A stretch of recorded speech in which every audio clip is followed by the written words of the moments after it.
Hello student, आपका GSC sir नए topic के साथ आपके सामने। और वो नया टॉपिक है आपका जो कंक्लूडिंग था आपका 9th क्लास का, डिस्कवरी ऑफ कैथोड रेज। इसके बाद हम लोग ने कहा था कि अब हम लोग क्या पढ़ेंगे, discovery of proton and anode rays. वो आज स्टार्ट करने जा रहे हैं, ठीक है।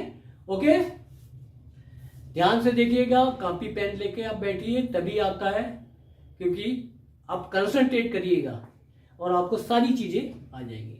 ये मुझे मालूम है, ये मेरा कॉन्फिडेंस है कि आप जो मेरा लेक्चर देख रहे हैं बिल्कुल आपको क्लियर होगा। और जहां पे नई प्रॉब्लम आती है तो आप कमेंट करिए, उसका रिप्लाई दिया जाएगा। Okay, now start discovery of anode raise, discovery of anode raise.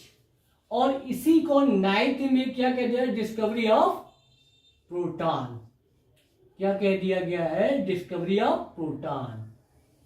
तो discovery of anode raise, discovery of proton एक ही चीज है, ठीक है। डिस्कवरी ऑफ प्रोटॉन की बात की जाए, डिस्कवरी ऑफ एनोड रेज की बात की जाए, तो इसका मतलब है एक ही चीज आपसे पूछी जा रही है। तो एनोड रेज डिस्कवर किसने डिस्कवर किया था, एक साइंटिस्ट थे आपके गोल्डस्टीन। क्या है, गोल्डस्टाइन। क्या है, गोल्डस्टीन। गोल्डस्टीन ने क्या डिस्कवर किया, आपका एनोड रेज। अब एनोड रेज में made up from the, anode rays किससे मिलकर बनी है, पॉजिटिव पार्टिकल से। और पॉजिटिव पार्टिकल के बारे में बताने वाले साइंटिस्ट दूसरे थे आपके, क्या डिस्कवर किया, प्रोटॉन। किसने किया, रदरफोर्ड ने। किसने किया था, आपका रदरफोर्ड ने। किसने किया, रदरफोर्ड ने। अब इसको हम आगे से बताते हैं कि कैसे क्या हुआ, किस एनोड रेज कैसे डिस्कवर हुआ, प्रोटॉन कैसे डिस्कवर हुआ। तो आपको फर्स्ट लेते हैं, गोल्डस्टीन है, इन्होंने ही ये डिस्चार्ज ट्यूब लिया था। ग्लास ट्यूब होता है, इसको हम लोग क्या कहते हैं, डिस्चार्ज ट्यूब। ओके, और इसका प्रेशर कितना, वही जो कैथोड डिस्कवर करने लिया था, 0.01 मिलीमीटर ऑफ मर्करी। क्लियर। और आपका क्या लिया था, वैक्यूम लिया था, वैक्यूम लिया था। और इनके बीच एनोड, ये क्या है आपका, पॉजिटिव एनोड है, पॉजिटिव होता है एनोड। और ये क्या था आपका, कैथोड, जो कि परफोरेटेड था। क्या है, परफोरेटेड यानी छेद वाला। परफोरेटेड का मीन इसमें पोर्स थे। ऐसा सिस्टम डेवलप किया किसका, एनोड और परफोरेटेड कैथोड। ये कैथोड है आपको, ये कैथोड जो कि खुद में क्या है, निगेटिव है, जो कि खुद में क्या है, निगेटिव है। और ये क्या है, वैक्यूम लिया, 10,000 वोल्टेज ले लिया, 10,000 वोल्टेज ले लिया। अब ऐसा है 10,000 वोल्टेज लेने पर ये सब सिस्टम किसने किया था, गोल्डस्टीन। तो क्या हुआ, इसके बाद सिस्टम में क्या, यहां से कुछ रेज ऑरिजिनेट होती हैं, जो कि किधर जाती हैं, किधर जाती हैं, निगेटिव की ओर। पॉजिटिव रेज किधर जाएंगी, निगेटिव की ओर। और निगेटिव की ओर जाने वाली इन रेज को जहां से ऑरिजिनेट हो रही है उसका नाम ले लेते हैं लोग, क्या कह लेते हैं, एनोड रेज। क्या है, एनोड रेज। अब इस anode discovered by, anode rays discovered by Goldstein. ये सिस्टम लगाया गोल्डस्टीन ने। पर स्टडी किसने की थी, इनकी स्टडी की थी साइंटिस्ट थे, स्टडी किसने की, रदरफोर्ड ने। और रदरफोर्ड ने क्या बताया, रदरफोर्ड ने ये बताया कि anode rays made up from the positive particle. किससे, ये एनोड रेज किससे मिलकर बनी है, पॉजिटिव पार्टिकल, जिनका नाम क्या पड़ा, क्या बताया गया, प्रोटॉन। प्रोटॉन। अब क्या है, discovery of anode raise Goldstein, discovery of proton given by Rutherford. एक ही सिस्टम से आप प्रोटॉन को डिस्कवर कर रहे हैं। एनोड, पहले एनोड रेड डिस्कवर हुई। Anode red made from the positive particle, किसने बताया? रदरफोर्ड ने बताया। किससे बनी होती है? प्रोटॉन। ये पॉजिटिव पार्टिकल क्या कहलाए? प्रोटॉन। क्लियर? फिर से समझ लीजिए बात को। Discovery of anode red given by Goldstein, but proton discovered by Rutherford. Okay, Goldstein took the discharge tube, glass tube, discharge tube, established 10,000 voltage between anode and perforated cathode, and low pressure imposed in this side, inside, and some rays originate from the anode move towards cathode. These rays are called anode rays. These rays are called anode rays, but study of anode rays given by Rutherford. He said that anode rays made up from the positive particle. किससे बनी है? Positive particle. These particles called proton. इनको proton कहने लगा। तो आप जब भी पूछा जाए डिस्कवरी ऑफ प्रोटॉन या डिस्कवरी ऑफ एनोड रे, आपको ये सिस्टम बताना है। ठीक है, अब आपको ये स्क्रीनशॉट ले लीजिए। ये सिस्टम हमने आपको क्या है, यही पूरी सिस्टम बना दिया जाएगा जिसकी थ्रू आप सारे क्वेश्चन के आंसर दे सकते हो या एक्सप्लेन कर सकते हो। कैसे एक्सप्लेन कर सकते हो? देखिए, फिर से सुन लीजिए। Discovery of anode ray given by Goldstein, discovery of proton given by Rutherford। अब आपको क्या करना है? Goldstein took the discharge tube and established 10,000 voltage between anode and cathode. Some rays originate from the anode to move towards cathode. These rays are called anode rays, but study of anode rays given by Rutherford. He said that anode is made up from the positive part, that is called proton. Clear हो गई बात? Screenshot ले लीजिए आप। Discovery of anode हो गया। इसके बाद properties of anode rays. Properties of anode rays या characteristic of anode rays. Properties of anode rays. अब जो स्टडी करता है वही प्रॉपर्टीज बताता है। तो प्रॉपर्टी किसने बताई? रदरफोर्ड ने बता दी, है ना? क्या बताया? फर्स्ट प्रॉपर्टी देखिए आप। First properties, they move in straight line. They move in straight line.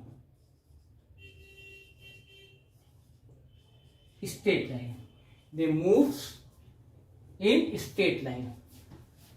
Okay, in straight line. ये क्या है? सीधी रेखा में चलती हैं। इनका भी कैथोड है जैसा, सारी प्रॉपर्टी लगभग सिमिलर प्रॉपर्टीज है कैथोड और एनोड की। They move in straight line. Second one, they deflected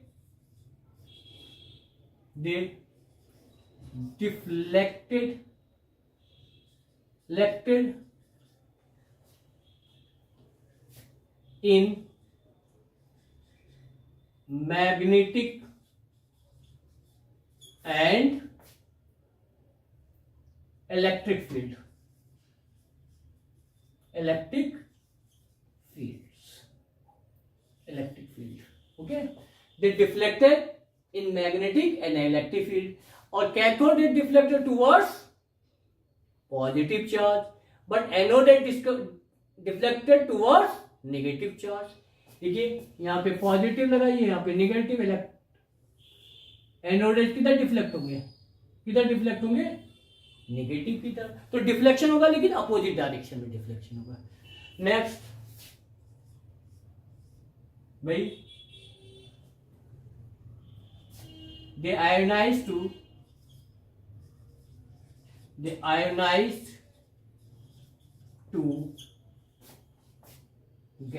gas को आयनाइजेशन कर देंगे। क्या कर देंगे? गैस को आयनाइजेशन कर देंगे।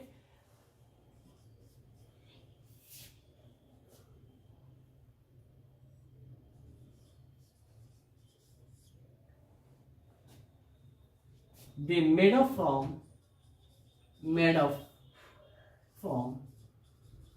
Positive particle. क्या है? पॉजिटिव पार्टिकल से मिलकर बनी है। ठीक,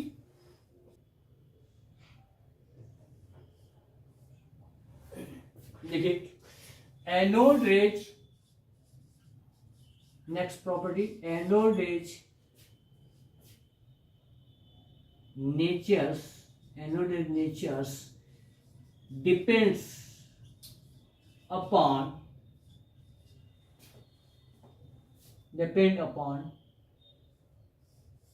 gas is introduced in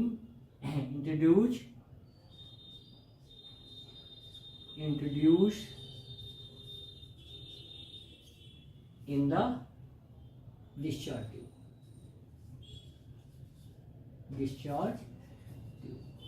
ठीक है, anode nature depends upon gas introduce इन डिस्चार्ज ट्यूब। ओके, तो ये प्रॉपर्टीज ऑफ एनोड रेज है, इसको आप स्क्रीनशॉट ले लीजिए। अब आपको हम प्रोटॉन की डिफिनेशन के बारे में बात करते हैं। देखिए प्रोटॉन की डिफिनेशन बस अलग तरीके से लोग देते हैं, लेकिन आपको रीजन के साथ डिफिनेशन।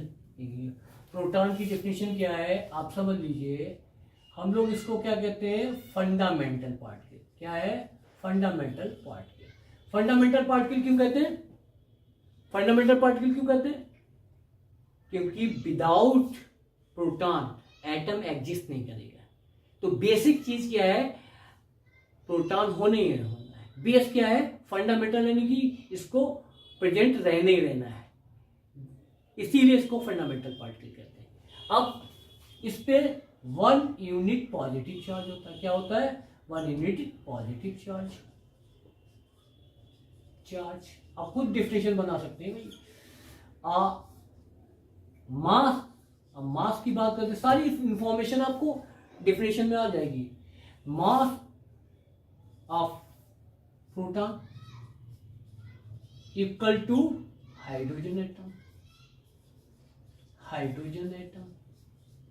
अब कहते हैं सर वो हाइड्रोजन एटम की मास कैसे हो जाएगा? तो आपको बताते हैं। हाइड्रोजन का एटॉमिक नंबर आप लोग जानते होंगे, कितना होता है? 1। हाइड्रोजन का एटॉमिक नंबर का 1। कितने प्रोटॉन होते हैं? Proton equal to 1, neutron equal to 0 और 1 इलेक्ट्रॉन होता है। ठीक है, इलेक्ट्रॉन के मास को निगलेक्ट करते हैं, क्योंकि मास आप जानते हैं कि इलेक्ट्रॉन का मास कितना होता है? 9.1073 × 10⁻³ किलोग्राम। आपको पढ़ा चुके हैं पिछले लेक्चर। अब इस मास को क्या निगलेक्ट कर दिया जाता है? क्या कि मास है ही नहीं, तो सब प्रोटॉन का मास दिख रहा। तो प्रोटॉन का मास ही है, न्यूट्रॉन है नहीं, तो हाइड्रोजन का मास किसके बराबर हो जाएगा? प्रोटॉन के मास के बराबर हो जाएगा। भाई इलेक्ट्रॉन का मास निगलेक्ट कर दिया तो रह गया क्या? प्रोटॉन। और प्रोटॉन रह गया, इसका मतलब जो मास आपका है प्रोटॉन का, वही तो हाइड्रोजन एटम का मास होगा। आया समझ में बात? तो इसीलिए mass of proton equal to hydrogen atom. Clear हो गई बात? तो डिफिनेशन क्या होगी? Proton is a fundamental particle.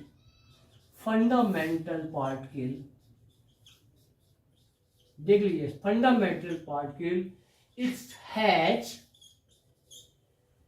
1 unit positive charge. 1 unit positive charge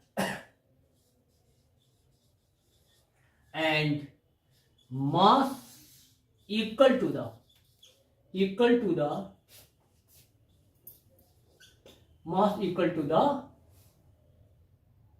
hydrogen atom।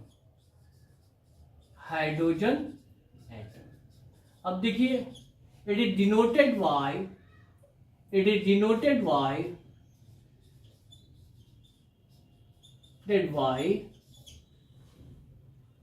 1H1 और 1P1, या तो इससे डिनोट कर सकते हैं या तो इससे डिनोट कर सकते हैं आपको प्रोटॉन के। तो क्या है, proton is the fundamental particle, it's has 1 unit positive charge and mass equal to the hydrogen, it is denoted by the 1H1 और 1P1। ओके, स्क्रीनशॉट इसका ले लीजिए आप। अब हमारे चैनल को फ्रेंड्स लाइक करिए, शेयर करिए और सब्सक्राइब कीजिए। ठीक है, ओके, थैंक यू।